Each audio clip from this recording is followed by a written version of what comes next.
chaque 5 minutes, il y a un enfant qui meurt, soit de faim ou de la famine ou de bombardement.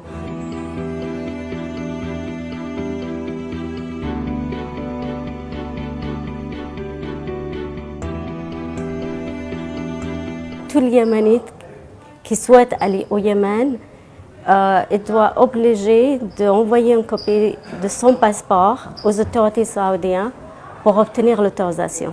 Il est tellement soigneusement caché de tous les médias et l'Arabie saoudite ne laisse personne d'y aller. Il empêche tous les journalistes d'y aller. Après plusieurs tentatives infructueuses, finalement j'ai réussi avec une intervention auprès de Nations Unies.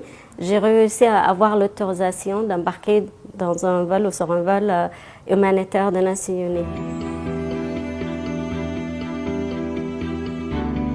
Je voulais aussi dévoiler cette guerre inconnue, comment les Yéménites et surtout les enfants qui sont les premières victimes de cette guerre, comment les vivaient et comment surtout ils gardaient une petite lueur d'espoir en l'avenir, malgré toutes les tragédies humaines qui le subissent tous les jours.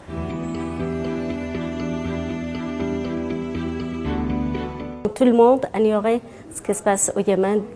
Pourtant, la guerre a commencé il y a 3 ans. Les enfants sont les premières victimes de ce conflit. Chaque 5 minutes, il y a un enfant qui meurt, soit de faim ou de la famine ou de bombardement. Quand j'étais au Yémen, les Yéménites eux-mêmes me posent la même question. Pourquoi personne ne s'intéresse à notre situation, à notre souffrance? Au Yémen, c'est la plus catastrophe humanitaire en ce moment. La famine qui se répandue dans tous les pays. Il y a le manque de médicaments, d'eau potable, la choléra, ça répand partout et aussi le diphtérie.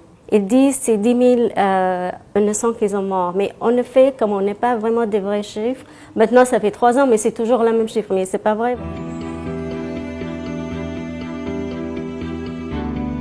La solution, c'est à la main des Saoudiens, parce que c'est eux qui ont commencé la guerre.